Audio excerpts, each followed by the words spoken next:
Well, hello everyone, all the boys and girls, and moms and dads that may be joining us out there for Bible class today. So glad that you could join us as we continue through the stories in the Old Testament. We're still in the book of 1 Samuel today. So if you want to take just a second to go get a Bible, that way if you want to look and follow along with today's story or read more about it when we're finished with our lesson today, we will be in 1 Samuel chapter 24. Okay? So here, let's go through it again to look in our Bibles of exactly where 1 Samuel is. You ready? We have Genesis, Exodus, Leviticus, Numbers, Deuteronomy, Joshua, Judges, Ruth, and then 1 Samuel. So again, 1 Samuel chapter 24 is where we're going to be in just a little bit. Before we talk about the story a bit more, let's sing a few songs together this morning. Let's start with a song called Love is Something. I don't know if you've ever sung this song before, but it's one I remember singing a lot when I was a little boy, going to various children's and youth activities. And I wanted to share it with you today because it fits a little bit with today's story. We'll sing through it twice in case it's new to you. You ready? Here it goes. It says, love is something if you give it away, give it away, give it away. Love is something if you give it away, you'll end up having more. Love is like a lucky penny, hold it tight and you won't have any. Give it away and you'll have plenty, you'll end up having more. Let's sing that one again.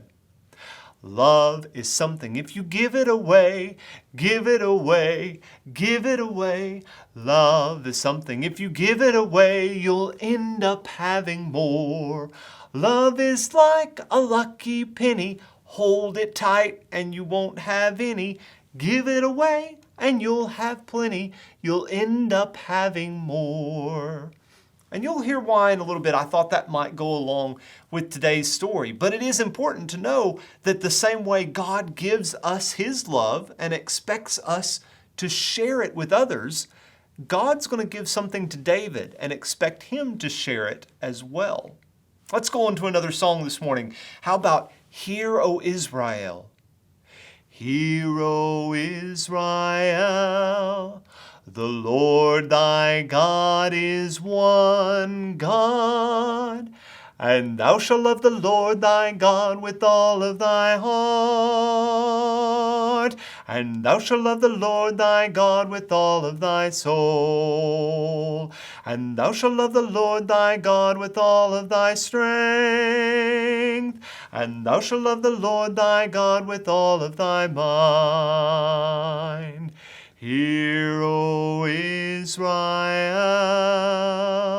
thou shalt love thy neighbor as thyself, and thou shalt love the Lord thy God with all of thy heart, and thou shalt love the Lord thy God with all of thy soul, and thou shalt love the Lord thy God with all of thy strength, and thou shalt love the Lord thy God with all of thy mind. Hear, O Israel. Next, let's sing Awesome God. Our God is an awesome God. He reigns from heaven above with wisdom, power, and love. Our God is an awesome God. Our God is an awesome God. He reigns from heaven above with wisdom, power, and love. Our God is an awesome God. Our God is an awesome God. Our God is an awesome God.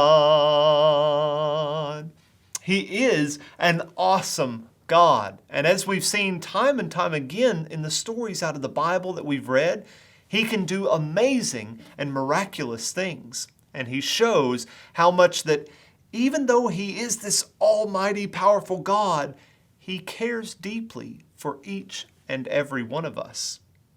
Let's have our final song be, Oh, Be Careful. Okay, ready? Oh, be careful, little eyes, what you see. Oh, be careful, little eyes, what you see. For the Father up above is looking down in love. So be careful, little eyes, what you see. Oh, be careful, little hands, what you do. Oh, be careful, little hands, what you do. For the Father up above is looking down in love. So be careful, little hands, what you do. And be careful, little mouth, what you say. Oh, be careful, little mouth, what you say. For the Father up above is looking down in love. So be careful, little mouth, what you say. And be careful, little feet, where you go. Oh, be careful, little feet, where you go. For the Father up above is looking down in love. So be careful, little feet, where you go. It is important to think about the things that we do with our hands, the things we see with our eyes. All of those things show exactly who or what we are trusting in. Sometimes it shows how much we are focused on God. In today's story out of 1 Samuel, we're going to continue to learn about David. Remember, in our last story, Samuel came and anointed David as the king. But Saul is still the king over Israel. Even though God has already said, David, you're the king that I want to have, Saul hasn't left. He doesn't want to leave. He may know that he's disappointed God, but he's going to do everything he can to hold on to the power of being the king of Israel. Because of that, David has to be on the run. He's going to be chased by Saul. It's not a fun thing, but we're going to see David's character come out once again. Remember last time when he went to fight Goliath, he said, it's not I who come against you. It's not I who will be fighting. But he said, who? God would be fighting the giant. God would fight Goliath and the Philistines, and it would be God's power that provided the victory. In today's story, we're going to see once again that even though all these bad things are happening, David is still going to show his trust in God. Let's look at today's story from 1 Samuel chapter 24. Hey everyone, Megan here, and I am Jessie. Friends, I have a story to introduce today's Bible story. A story about Jessie. Me? Yep. What is it? Okay, let me tell everyone. You know how much Jessie loves his new bike? Yes, my Galactic Theater Racer 20-inch trail bike. Yes, that's the one. Well, Jessie's little brother rode Jessie's bike without his permission and got a flat tire. But instead of getting mad, Jessie showed his brother mercy and told him he could ride his bike anytime. Isn't that cool? Aw, thanks, Megan. Yeah, well, I started to get mad, but I asked God to help me, and he did. That is a good story. Yes, it's an awesome story, Jessie. I'm so proud of you. In today's Bible story, David showed mercy to someone too. Let me tell you about it.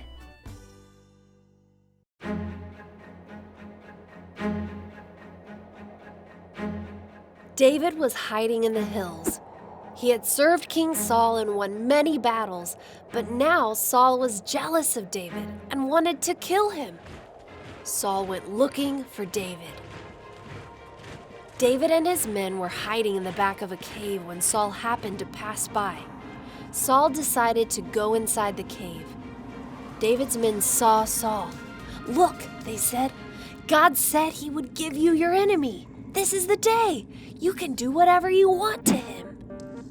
David got close to Saul and secretly cut off the corner of Saul's robe. Saul did not see David. After that, David felt upset about what he had done. He told his men, "I will not fight the king. God chose him." Saul left the cave and went on his way. David followed him and called out, "My lord, the king!" Saul turned around and David knelt low before him. "Why do you think I'm trying to hurt you?" David asked. "Look, I had a chance to hurt you, but I showed mercy." David showed Saul the corner of the robe that he had cut. Saul began to cry. "You are more righteous than I," Saul said, "because you have done what is good to me, even though I have done what is evil to you. Most people would hurt an enemy, but you have let me go. May God reward you for being kind." Saul knew God was with David and that David would be the king of Israel. Saul said, "Promise me you will not hurt my family when you are king." So David promised. Then Saul went home, and David and his men went back to the hills.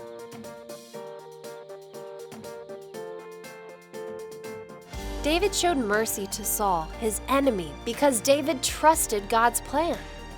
Jesus trusted his Father's plan too. He died on the cross so his enemies could have God's mercy and live forever as part of God's family. I think the word that comes to mind when I listen to that story is the word humility. How David, even though he had been anointed king, still went to Saul and said, "You are my king." And he would show him the respect and the kindness that he hadn't been receiving so far. In fact, the word that really fits here is the word mercy. Now, mercy may be a new word for a lot of you out there, so let me try to explain a little bit about what mercy is. Showing mercy is giving forgiveness and showing love even to those who may not deserve it. Like the song we sang earlier, where love is something if you give it away, it's not something we hold on to, it's something we find a way to show. And that also expresses itself when people have done us wrong and we decide to be respectful or kind or forgiving in the way that we're going to continue to try to make the best of it, no matter what bad things or the bad choices that someone else may be making. I mean, in this case, Saul literally was chasing David around the country with fighting men. An army was coming after David had done good things for the king over and over. But even in that toughest of situations, David had the opportunity to get revenge on Saul. And he chose not to, because once again, he was trusting in God, in God's power, and in God's plan. And that's a very important thing for us to remember. I think this is a great point to look back at our key verse for this series of lessons. It comes from Psalm 145, verse 13. It's going to come up here on the screen. I'm going to read through it once, and then let's all say it again together. It says, "Your kingdom is an everlasting kingdom, and your dominion endures throughout all generations." Let's read that with me again. Your kingdom is an everlasting kingdom, and your dominion endures throughout all generations. This is what David had trust in. He knew that even though Saul was a bad king and God no longer trusted him to lead the people, he knew that the kingdom truly belonged to God. And God's plan, God's power would last throughout anything that was coming. It would last through good kings and bad kings and even good and bad choices from David himself. And he trusted that God's power would last eternally. That's something that we need to have trust in as well. And the more we trust in that, the more likely we are to show mercy and kindness and forgiveness and love to those around us, even when it feels like we should be maybe treating them badly because they're treating us badly, or taking revenge at every possible moment, or just being downright mean. Here's the key again. How is Jesus the perfect king, the one who always makes the right choices? Well, it's because he rules perfectly over everything. He doesn't have those feelings to need revenge or show unjust anger. He knows how to perfectly carry out the plans of God and to rule perfectly over this earth and in his kingdom, in his church, which includes all of us who believe in him and have committed our life to him. It's a wonderful thing to know that Jesus is the true and perfect King.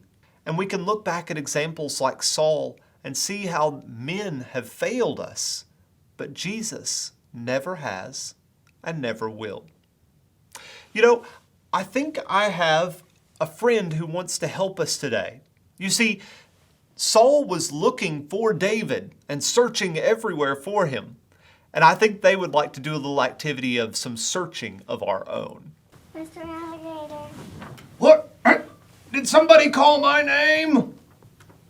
Who's there? That's me. Oh, who's you? Alligator. Yeah. What's your name? Alligator. That's my name. What's your name? Misty. Oh, Misty? Yeah. Oh, well, hi, Misty. Are you here to do some activities with me today? Yeah. Oh, that's great. Oh, thanks for coming today. I see you've already got our activity sheet. Yeah. Yeah. You want me to show that to the boys and girls at home? Yeah. Okay. Boys and girls, it's going to show up on the screen. Ready? Boom. Ha. Now, Misty, they can see it at home because of like cool magic stuff that I don't really understand, but Mr. Jed tells me that everyone at home can see it. So let's just go with that. You ready? Okay. Now, remember, in today's story, Saul was looking for David, right? All right. So you've got the picture in front of you. There's stuff in that picture that doesn't belong, right?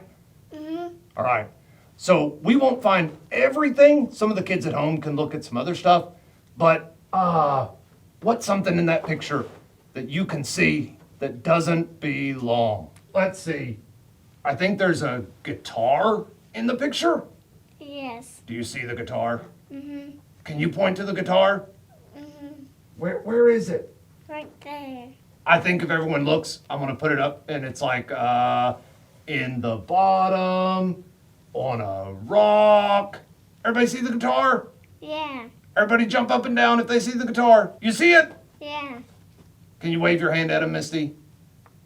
Yeah. Yeah. Okay, so we found a guitar. Do you see anything else? Like what? Kitty. A kitty? Where is it? Right here. Right where? Right there. Can you lift it up so I can see? Oh, there it is. I see it now. Thanks. Okay, yeah. It's on the other side of the picture from the guitar. Cool. Okay, so that's a couple of things. I bet we can let the boys and girls at home look for some more. And you can look for some more too here in a minute, okay? Okay. All right. Misty, thanks for being here today. Can you wave to all the boys and girls and say bye? Bye. Bye. See everybody later.